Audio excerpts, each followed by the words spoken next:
So I think it's crucially important for us to begin at a very young age incorporating in our educational curricula an emphasis on critical media literacy. And I think that emphasis on the first word critical is so important for at least two reasons.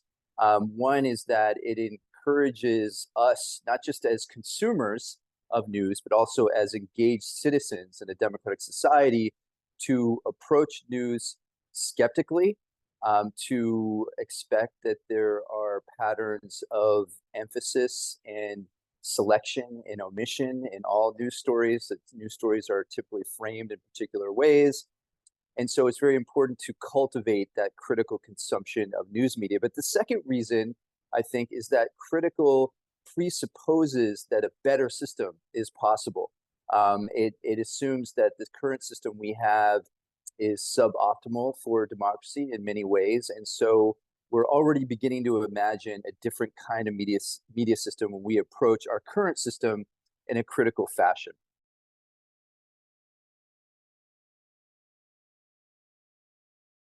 So we all learn in school that democracy requires a free and independent press, but we often don't see this in action. And I think what sets independent journalists apart from their corporate counterparts is that they take what I.F. Stone taught us many years ago to heart, which is that all governments lie.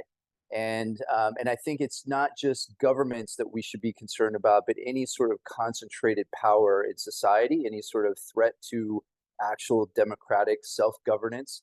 So I think any independent critical journalists will internalize that in their practices and really try to confront power, but also to go where the silences are. And I think that's such a key part of good independent journalism as well, is to really try to reach out to the people who typically are rendered voiceless in our news media, and to bring them into the broader conversation. So, what we all think of is sort of the ideal vision of the journalist, just doggedly investigating stories and really looking out for how power is being abused in various ways and looking out for the people who are being disadvantaged and disenfranchised.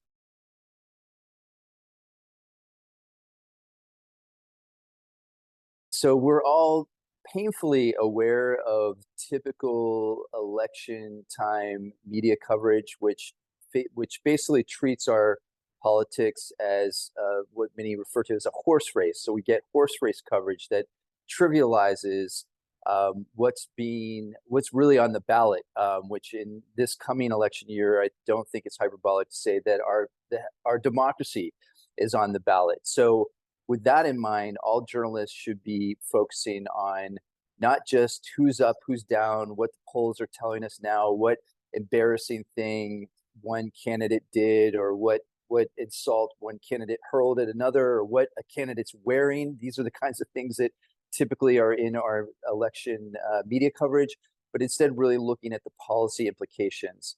And not only is our democracy on the line, but when we consider the climate crisis, the health of our planet is on the line in this election as well. So I really think everything needs to be framed accordingly to really focus on what the stakes are in this election.